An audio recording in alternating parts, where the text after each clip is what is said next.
Assalamualaikum warahmatullahi wabarakatuh. Nama saya Amir Hafiz bin Abdul Hamid dari Grup 6 Khusus Falsafah dan Isu Semasa. Hari ini saya akan membentangkan kajian saya tentang sebuah jurnal yang bertajuk Falsafah Hidup karya Buya Hamka. Sebelum itu, saya akan menceritakan sedikit sebanyak tentang latar belakang penulis iaitu Buya Hamka. Nama lengkap beliau ialah Haji Abdul Malik Karim Amrullah, yang akronimnya dijadikan nama pena bagi beliau pada setiap buku karyanya, iaitu Hamka, dan ia menjadi lebih akrab dan dipanggil Buya Hamka. Seterusnya, beliau adalah seorang ahli falsafah dan novelis Nusantara yang terkenal pada masanya, iaitu dalam abad ke-20. Beliau hidup di bawah pemerintahan Belanda di Indonesia sehingga kemerdekaan. Pemikirannya menjadi inspirasi dan rujukan yang masih relevan sehingga sekarang. Jadi itu adalah sedikit sebanyak biodata dan latar belakang tentang penulis buku ini. Buku beliau ini bertajuk Falsafah Hidup, yang menceritakan tentang falsafah-falsafah tentang kehidupan. Terutamanya, beliau membicarakan tentang tujuan hidup yang sesuai dengan kemampuan manusia untuk berfikir, iaitu akal, dan hakikat bahawa kita sebagai manusia hidup dalam masyarakat, bukannya sebagai individu. Dengan keupayaan manusia untuk berfikir, seseorang itu seharusnya dapat menilai antara apa yang betul dan apa yang salah, apa yang bermanfaat dan apa yang akan mendatangkan kerugian kepada mereka. Oleh itu, untuk mendapatkan ganjaran yang lebih besar, seseorang itu mestilah berkorban. Itu pada hakikatnya. Beliau kemudian menghuraikannya dengan lebih lanjut dan lebih dalam, merangkumi aspek yang lebih besar seperti sosial dan politik. Ia adalah falsafah yang hebat. Pemikiran Hamka boleh memajukan minda seseorang dengan sangat baik. Ia seolah-olah membuatkan fikiran kita menjadi kelihatan lebih dewasa dan matang apabila kita membaca karya-karyanya.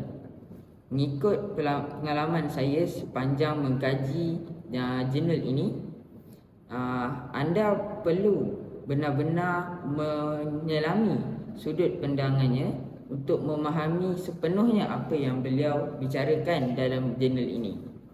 Cara beliau menyusun kata-kata dan ideanya memudahkan pembaca untuk memahami apa yang ingin disampaikan olehnya. Menurutnya, orang yang mempunyai kebebasan berfikir ialah mereka yang tidak terpengaruh dengan orang lain, tetapi hanya terpengaruh dengan apa yang difikirkan sebagai kebenaran, dan dia mempunyai keberanian untuk bercakap dan mempertahankan apa yang dikatakan walaupun dibenci dan dibantah oleh orang lain. Jadi dalam jurnal ini terdapat banyak pandangan-pandangan yang bijak dan menarik untuk semua pembaca harus tahu dengan lebih awal lagi. Satu pemikiran yang luar biasa daripadanya yang saya lihat ialah beliau mendakwa bahawa kebebasan minda adalah tahap tertinggi kemajuan minda. Ya, benar. Ramai orang pada hari ini dipengaruhi oleh budaya orang di sekeliling mereka atau norma yang menyebabkan mereka tidak dapat mempunyai alasan yang jelas tentang sesuatu perkara ataupun pegangan yang mereka pegang selama ini. Beliau juga memberikan beberapa contoh seperti seorang ahli politik yang mempunyai kebebasan fikiran tidak akan bersandar kepada populariti semata-mata, tetapi ia akan bersandar dan mentadbir negaranya dengan kebenaran dan tujuan yang hakiki. Seterusnya, beliau juga memberi contoh seorang ulama yang mempunyai fikiran yang bebas dia tidak akan menundukkan ajarannya agar sesuai dengan sesuatu norma pada zaman itu, tetapi dia akan mengubah norma itu supaya sesuai dengan ajaran yang dibawanya. Jadi sesiapa yang mempunyai fikiran yang bebas tidak akan tertipu dengan kepuasan yang segera, kerana mereka tahu bahawa mereka akan menderita pada akhirnya. Oleh itu, mereka lebih memilih kepuasan yang tertunda dengan berkorban pada mulanya dengan pulangan yang lebih besar dan mulia pada akhirnya. Saya suka memetik satu daripada sebuah kata-kata daripada Buya Hamka dalam jurnalnya, iaitu dia berkata, apa yang mencipta keberanian? Ia adalah kebenaran. Jadi seterusnya, buku ini ditulis pada tahun 1940 dan mengandungi 9 bab. Bab pertama ialah tentang hidup yang menurutnya laksana tenunan yang bersambung menjadi kain. Tenunan itu kecil, rapi dan konsisten, sehingga walaupun selembar demi selembar benang lama-lama menjadi gambar yang utuh yang mencerminkan diri kita sesungguhnya. Benang-benang kehidupan itu ditenun satu persatu setiap hari sampai manusia menemui kematian. Setelah manusia mati, gambar itu tercipta sempurna dan menjadi identitas dan identiti orang itu sehingga ke alam akhirat nanti. Dalam bab-bab lain, Hamka juga membicarakan tentang hidup dan aspek-aspek paling dasar dalam kehidupan, baik di alam dunia maupun di alam akhirat. Bab-bab berikut itu membahas tentang ilmu, iaitu beliau menghuraikan lanjut tentang akal dengan ilmu. Beliau menjelaskan tanggungjawab manusia dalam menggunakan kemahiran menakul mereka. Dalam bab 3 pula, beliau bercakap tentang hukum alam. Manusia mematuhi hukum alam dengan menggunakan akal mereka. Justru kegagalan untuk mematuhi hukum-hukum alam ini akan menyebabkan kesan yang tidak diingini kepada manusia. Bab keempat, beliau menceritakan tentang mereka yang menakul adalah mereka yang berbudi bahasa. Bab ini menerangkan tentang budi bahasa bukan sahaja manusia dengan manusia, tetapi juga manusia dengan pencipta, iaitu Tuhan. Dan bab kelima seterusnya, beliau berkata tentang kesederhanaan, iaitu hidup tidak terlalu banyak, tidak terlalu sedikit dalam sesebuah kehidupan.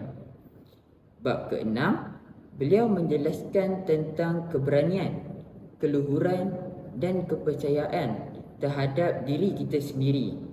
Dan bab ketujuh menjelaskan tentang keadilan, kebebasan dan memutarkan pemikiran kita ke dalam aspek yang lebih kepada politik. Dan bab ke-8, beliau menceritakan tentang persahabatan. Idea persahabatan yang betul-betul hebat. Rakan-rakan sepatutnya, menurut beliau, membantu satu sama lain, memperbaiki dan menunjukkan kelemahan masing-masing supaya dapat diperbaiki antara satu sama lain dan menjadi manusia yang lebih baik. Dan bab yang terakhir, beliau menjelaskan Islam sebagai cara hidup yang benar untuk digunakan oleh semua manusia. Jadi kesimpulannya, kehidupan yang dikehendaki Tuhan adalah kebahagiaan yang hakiki untuk manusia. Jadi pada bahagian bawah buku ini, tanggapan Hamka adalah tanggapan Hamka tentang wanita. Entah bagaimana beliau menyatakan bahawa wanita ini disifatkan sebagai ego. Bagi saya, dia menjadi stereotip terhadap wanita. Dia tidak sepenuhnya mengatakan bahawa wanita itu jahat. Banyak juga perkara yang diperkatakan, perkara-perkara baik tentang wanita dalam jurnal ini. Selain itu, terdapat beberapa bahagian di mana beliau memberi nama buruk kepada politik. Tapi politik bagi saya adalah sebahagian daripada fitrah manusia. Akhir sekali, sepanjang mengkaji buku ini, seseorang boleh dengan mudah mendapat tanggapan bahawa keadaan semasa di dunia ini belum lagi stabil, dan kerana syariat-syariat masih belum dikuatkuasakan dan kemanusiaan masih lagi belum diterapkan dalam diri setiap individu. Akhir sekali, apa yang boleh saya simpulkan ialah beliau telah membuat sebuah karya yang sangat baik dengan pengisian-pengisian falsafah dan idea-idea yang menarik yang mampu membuka mata pembaca terhadap perkara-perkara yang tidak kita sendiri sedari. Jadi sekian saja pembentangan saya terhadap jurnal yang telah saya kaji. Sekian, terima kasih. Assalamualaikum.